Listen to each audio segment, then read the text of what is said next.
Welcome back to the Talking Ketamine podcast. This is episode 66, Couples Therapy on Ketamine. This research delves into how ketamine-assisted psychotherapy is being integrated into couples therapy. It explores the diverse ways therapists are helping partners reduce fear, deepen emotional expression, and build stronger attachment bonds. So to you, our listener, I want you to just imagine for a second that you and your partner have hit a solid brick wall. Like you are looping in the exact same argument you've had, I don't know, 20 times before, and you are both just utterly exhausted. Yeah, it's an awful feeling. It really is. And the goal of today's exploration is to unpack a really fascinating new qualitative study. It profiles 9 highly experienced psychotherapists who are doing something quite unexpected to help romantic partners break through those stubborn emotional walls. They are actually bringing ketamine into the relationship space. Right, and we are looking at a clinical, legal, off-label application here, and it represents a massive paradigm shift. But, before we get into the mechanics of how these therapists are applying this medicine, we really have to address the fundamental tension at the center of this research. The big, good question. Exactly. Like, why do we even need to introduce a pharmacological element into couples therapy in the first place? Right. It is absolutely the elephant in the room. Because when you think of couples therapy, the classic image is, a neutral office, a comfortable couch, a strategically placed box of tissues, and 2 people just trying to talk through their resentments. Right. But the problem is that standard talk therapy simply does not work for everyone. I mean, the data in this study points out a pretty harsh reality. For about a third of couples, traditional therapy either outright fails or they go through it, they feel a sense of relief for a few weeks, and then they just relapse right back into their old entrenched patterns of distress. Yeah, and there's a very clear biological reason for that. Because, sure, you can sit on that couch and analyze your communication breakdowns logically for months, but, well, logic is incredibly fragile. It really goes out the window during a fight. Oh, completely. Yeah. If your nervous system is trapped in a defensive state, if you are fundamentally operating out of fear, or if an old, attachment wound has been triggered, logic literally does not stand a chance. Your brain essentially perceives your partner as a physical threat, and your baseline survival instincts just take over. Wow. Yeah, and that is where this specific medicine enters the picture. In a relational context, ketamine acts on the brain by significantly dampening the amygdala, which is our primary fear processing center. So, wait, if traditional therapy is like trying to negotiate a delicate peace treaty while both sides are sitting inside heavy armored tanks, just shouting at each other through megaphones, I love that analogy. then ketamine essentially forces both partners to step out of the tanks, leave their weapons behind, and just talk face to face in the open field. That visual captures the physiological reality beautifully. It really does.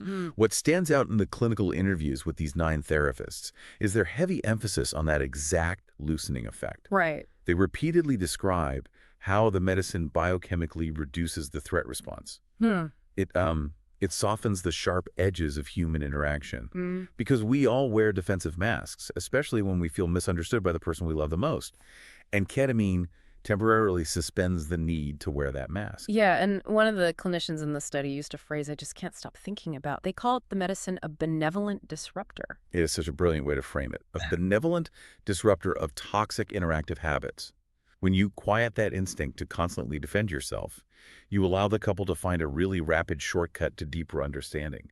Suddenly, they can look across the room and see their partner not as, an adversary trying to win an argument, but as another vulnerable, flawed human being who is also in pain. Which is so powerful. And knowing the psychological why behind this makes total sense, but we naturally have to ask about the how. Right, the logistics. Exactly, like how does a session actually function in real time? Because couples aren't just taking a pill and then casually chatting about who is going to pick up the dry cleaning. Oh no, far from it. The administration and dosing protocols are highly, highly structured. In these therapeutic settings, the medicine is predominantly administered via sublingual lozenges, so dissolved under the tongue. And therapists generally utilize 2 very distinct dosage tiers, which create entirely different relational experiences. You have the psycholytic dose and the psychedelic dose. And the distinction between those 2 really dictates the entire flow of the therapy, right? Very much so. So the psycholytic dose is essentially the mezzo or medium dose.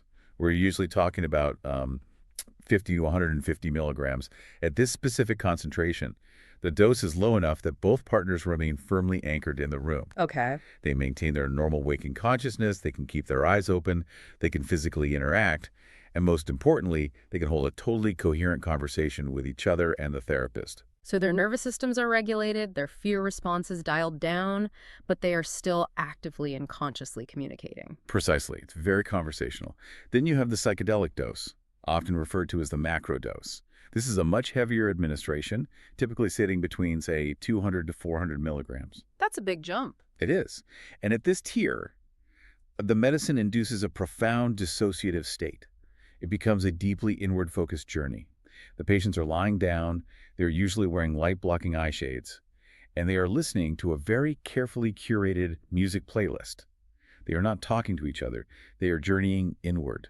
Okay, wait, I have to push back on that concept for a second. Sure, go for it. If a couple goes into a clinic, right, they both take a macrodose, and they are both just lying there on separate couches and eye shades, completely zoned out to an ambient playlist, how is that couple's therapy?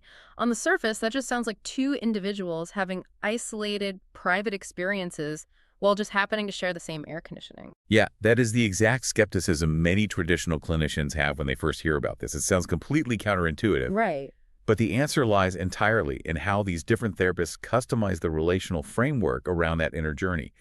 The study highlights 4 distinct therapeutic modalities, and what is really fascinating is how they deploy these specific doses to target different types of relationship gridlock. Okay, well, let's look at how the macrodose actually functions then.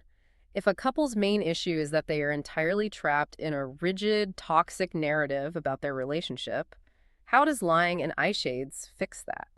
This brings us to a framework called Integrative Behavioral Couple Therapy, or IBCT.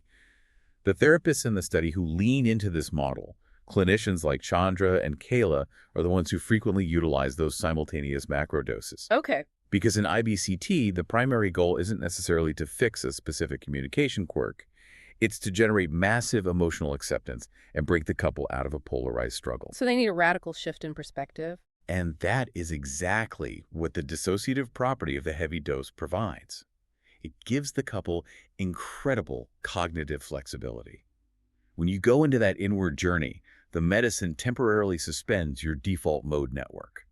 That's the part of your brain that holds onto your ego and your rigid storylines. No, interesting. Yeah, so suddenly you are pulled completely out of the trenches of your daily arguments. You get this profound 30,000-foot view of your own dysfunctional patterns, entirely free from the heavy defensive emotions that usually cloud your judgment. You aren't experiencing the fight, you are observing the relationship as a whole. And the crucial relational work happens the moment those eye shades come off, when both partners are flooded with this new objective empathy. Wow. So you step completely out of the forest so you can finally see the trees. Exactly. But what if a couple's problem isn't their overarching narrative? What if they just fundamentally cannot talk to each other about sensitive topics without instantly triggering a massive fight? Then the macro dose isn't the right tool. If immediate communication is the roadblock, therapists might pivot to Imago Relationship Therapy, or IRT. Clinicians in this study, like Josh, Mark, and Susan, rely heavily on simultaneous psycholytic or medium doses for this exact reason. Because they need them to talk. Right. Imago therapy is famous for utilizing a highly structured form of dialogue. It requires one partner to speak and the other partner to actively mirror back exactly what they heard, validate it, and express empathy. Which, if we're being honest, can feel incredibly robotic and agonizingly forced if you're completely sober and actively furious with your partner. Oh, it can feel impossible. If you are angry, your brain is already formulating 3 different counterarguments while your partner is still speaking. But under the influence of a mezzodose, that defensive impulse just vanishes. One of the therapists described the medicine as a bridge. Couples use the structured Imago dialogue as the framework, but the medicine provides the necessary grace. Because the fear is gone, a partner can sit there and genuinely absorb the pain in their spouse's voice without their ego instantly throwing up a wall of rebuttal. So IBCT uses the heavy dose to completely zoom out and shift the narrative, while Imago uses the lighter dose to facilitate unarmored face-to-face communication. You got it. But what if the core issue isn't just communication? What if we are dealing with really deep-seated attachment panics, like, I don't know, a primal fear of abandonment that is driving the conflict? That requires a completely different pacing, which leads us to emotionally focused couple therapy, or EFCT. This modality is deeply rooted in attachment theory. It's all about accessing those primary vulnerable emotions that hide beneath our secondary emotions like anger or jealousy. Okay, so how do they dose for that? To achieve this, therapists like Beth and Catherine often utilize a really brilliant technique, staggered dosing. Wait, staggered dosing? Meaning they purposefully do not take the medicine at the same time. Correct. The therapist is essentially acting as an emotional choreographer. Let's imagine this scenario. Partner A might take the lozenge 30 minutes before partner B. The therapist staggers the administration so that partner A is reaching the absolute peak of their emotional vulnerability, perhaps crying, and finally expressing a deep childhood fear of being unlovable at the exact moment partner B's dose is just beginning to take effect. Oh, I see the mechanics of that. So partner B is entering that softened, highly receptive state right when they need to receive this incredibly heavy, delicate emotion from partner A. You see the beauty of the timing, right? If partner B were sober, hearing that heavy emotional confession might trigger their own panic or inadequacy, and their armor would just slam shut. Uh-huh. But because their fear center is being chemically dampened at that exact moment, they can hold space for their partner's pain without making it about themselves. They can offer pure comfort. It is an incredibly delicate dance. And as I was reading through the study, I noticed the fourth modality takes this idea of asymmetry even further. It is called internal family systems, or IFS. And I have to say, reading about therapist Dick Schwartz's IFS method completely flipped my understanding of how couples therapy could work. It's fascinating, isn't it? It really is. The concept of the golden hour where only one person takes the drug while the other remains completely sober, it just seems so counterintuitive at first. But when you think about the contagion of human emotion, witnessing that raw vulnerability without the armor actually triggers contagious empathy, doesn't it? You have hit on the exact psychological mechanism that makes the IFS approach so uniquely powerful. To give our listeners some context, internal family systems posits that our psyche is made up of different parts. We have vulnerable, wounded parts, and we have fierce protector parts that act like bodyguards, constantly scanning for threats and throwing up walls to keep us from getting hurt. And ketamine essentially puts those hypervigilant bodyguards to sleep for a little while. It gives the protectors the afternoon off. So the medicated partner goes on this inward journey, and as the medicine begins to wear off, they enter this deeply profound window called the golden hour. They emerge into a state of pure, undefended self-energy. They are completely open. And meanwhile, the sober partner is just sitting across from them, quietly watching them interact with the therapist. The sober partner gets to watch the person they love the most drop every single weapon, every single defense mechanism, and just bare their soul. And what happens in that room is profound, because we are biologically wired for mirroring. Normally, if your partner approaches you with a guarded defensive posture, your own bodyguards instantly step up to meet them. You match their armor with your armor. Right, of course. But when the sober partner witnesses their spouse expressing pure, undefended inner pain, they don't need their weapons anymore. The sober partner's own protector parts naturally realize there is no threat here, and they stand down. It is a phenomenal mirroring effect. You evoke this massive dropping of defenses in the relationship, and only half of the couple actually ingested the medicine. It proves that the goal isn't just to alter brain chemistry. It is to create an environment where radical vulnerability is finally safe to express. Which brings up a critical pivot point in this conversation because, lowering defenses and putting the bodyguards to sleep sounds beautiful in a clinical setting. But if we pull back and look at the reality of human relationships, we have to acknowledge that sometimes those emotional walls were built for a very good, very protective reason. Absolutely. Specifically, we have to talk about trauma. If someone is carrying severe, unaddressed trauma, telling them to drop their defenses isn't just hard. It sounds terrifying. It is a vital distinction, and the researchers highlight how traditional therapy often completely stalls out when profound trauma is in the room. Yeah. We all have a window of tolerance for stress. If one partner has an outsized physiological response, say a severe trauma trigger, whenever an argument gets heated, they are pushed instantly outside that window. Their nervous system flips into fight, flight, or freeze. They physically cannot engage in a healthy dialogue about their relationship because their brain literally thinks they are fighting for their survival. Right. You can't ask someone to calmly use I statements when their heart rate is at 140 beats per minute and their body is preparing to flee a predator. Exactly. Yeah. And this is where the dissociative nature of ketamine provides a unique advantage over purely talk-based interventions. It creates a psychological distance. It expands that window of tolerance. A patient can access their traumatic memories or discuss their deepest core wounds with their partner without being sucked into the overwhelming physical sensations of a panic attack. Hmm. It uncouples the memory from the physiological terror. It allows them to finally look at the wound together without re-experiencing the trauma right there in the therapist's office. Exactly. But that level of extreme vulnerability requires a massive foundational bedrock of trust. Who is this therapy explicitly not for? I imagine the clinical guardrails have to be incredibly rigid. Oh, they are absolute. Medically speaking, because the medicine temporarily spikes heart rate and blood pressure, anyone with uncontrolled hypertension is strictly excluded. Psychiatrically, patients with a history of active psychosis, schizophrenia, or active substance use disorders are not eligible. But the most critical boundaries involve relationship safety. Because stripping away someone's psychological defenses in an unsafe environment is beyond dangerous. It is highly unethical. There can be zero history or current presence of intimate partner violence. There can be no coercion. If one partner is dragging the other into the clinic against their will, or if there is a dynamic of psychological control, this modality is immediately off the table. Both individuals must genuinely desire to be there, and there must be a baseline of emotional safety to return to once the medicine wears off. That makes perfect sense. Now, let's look at the logistical reality of this. Having two people sitting in a highly trained specialist's office for a 3-hour medicated session has to be prohibitively expensive.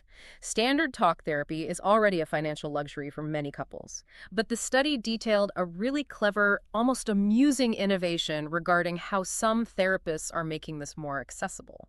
Yes, the cost of the clinician's hourly rate is by far the biggest barrier to entry here.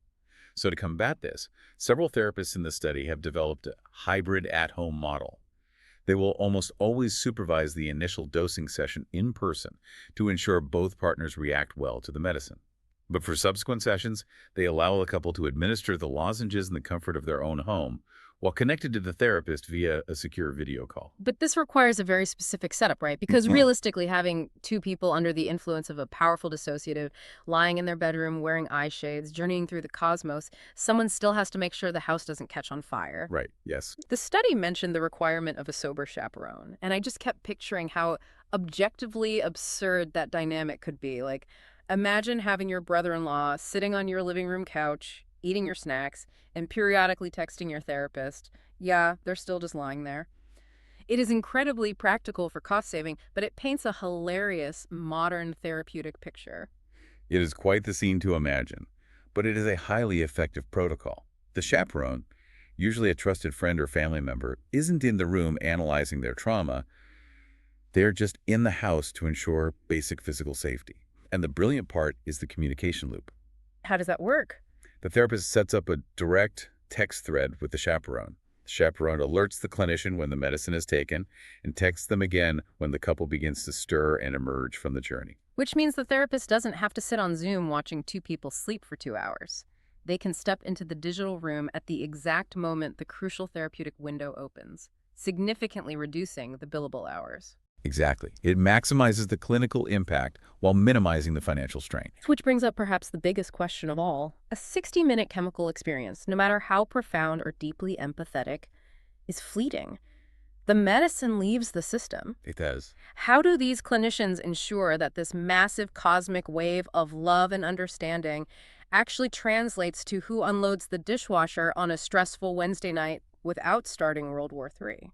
You have identified the absolute core of psychedelic-assisted therapy. The medicine itself is not a magic cure. It does not fix the relationship. It is merely a catalyst that creates a window of opportunity. The actual durable work happens in the two pillars surrounding the medicine, the preparation and the integration. The therapists emphasize they do not just hand out lozenges and hope for the best. Yeah. Couples undergo rigorous, sober preparation. What does that prep phase actually entail? It often involves 3 or 4 full sessions before any medicine is ever introduced. Yeah, it's extensive. The couple has to meticulously map out their negative conflict cycles. They need to understand exactly what their specific relational loop looks like so they know what they're trying to disrupt. Yeah. If they're utilizing the Imago dialogue, they practice it sober, repeatedly. Getting the reps in. Exactly. That way, when they are medicated and navigating an altered state of consciousness, they have a deeply familiar, practiced anchor to hold on to. They also set very clear, shared intentions for what they want to achieve during the journey. So they do the heavy lifting of the prep work, they take the journey, they experience that profound drop in defenses. Then what? The integration phase seems like the absolute make or break moment for long-term success. Integration is everything. It is the bridge between the non-ordinary state of consciousness and the reality of daily life. Depending on the clinician's style, integration might begin immediately, literally talking through the insights the moment the eye shades are removed, or they might schedule a dedicated integration session for the following day. Give us a concrete example. What does a successful integration session look like? Let's say during a macrodose journey, a husband who struggles with explosive anger suddenly realizes, while free from his ego, that his rage about his wife working late isn't actually anger at all. He realizes it is a terrified, childish fear of abandonment that he's carried since he was 6 years old. The anger was just the bodyguard. That is a massive realization. Huge. But realization isn't change. During the integration session, the therapist uses what they call soft prompts. They don't aggressively interrogate the couple. They gently ask the husband to verbalize that specific realization out loud to his wife. They consolidate that abstract cosmic insight into a concrete memory. Okay, I see. And then the therapist helps them build a daily habit around it. They ask, when the stress of the work week hits and she is late again, how can you communicate that inner 6-year-old's fear rather than sending the angry bodyguard out to fight? Wow, so it is taking the profound and making it incredibly practical. Exactly. So as we zoom out from the specific clinical mechanics, what does this emerging field mean for the future of relationships for our listeners? Well, we must ground our optimism in clinical reality. Mm. This is a highly nascent, constantly evolving subfield of psychology. The research we are unpacking today is one of only 2 published academic papers on this precise topic, and it relies on the self-reported methodologies of just 9 therapists. The sample size is incredibly small. We are in the very early frontier days. We are. Yeah. While the initial qualitative reports from these clinicians are overwhelmingly positive, the broader scientific community needs significantly more data. We need rigorous studies on long-term outcomes. Does this chemically facilitated empathy last for 6 months? A year? Does it permanently alter the baseline of the relationship? Right. We also need comprehensive data on any potential adverse effects or relational deterioration over time. The cultural hype surrounding psychedelics can easily outpace the hard clinical evidence, so we must proceed with careful optimism. We absolutely do. But I want to leave you, the listener, with a final thought to chew on as we wrap up. From the time we are young, we are conditioned to believe that successful relationships require hard work. We picture that work as an exhausting physical struggle, pushing a boulder up a hill, fighting through misunderstandings, battling against our partner's defensive walls, and struggling to make our own voices heard. Yeah, it's a very combative way of looking at it. It is. But if a medicine can temporarily dissolve our rigid ego, quiet our trauma responses, and allow us to access instant, profound empathy for the person sitting across the room, perhaps we need to completely redefine what relationship work actually looks like. What if the real work isn't about fighting relentlessly through the heavy armor we both wear? What if the work is simply learning how to put the armor down? That is a profound shift in perspective. It suggests that the deep connection we are all fighting for is already there, perfectly intact, just waiting beneath the protection. This exploration truly offers a hopeful glimpse into how couples might find new pathways to understanding and connection. While still evolving, these early insights suggest ketamine, when used thoughtfully, can be a valuable tool to help couples navigate complex relational landscapes and foster profound attachment. Absolutely. Thanks for listening to the Talking Ketamine podcast. We'll catch you on the next one.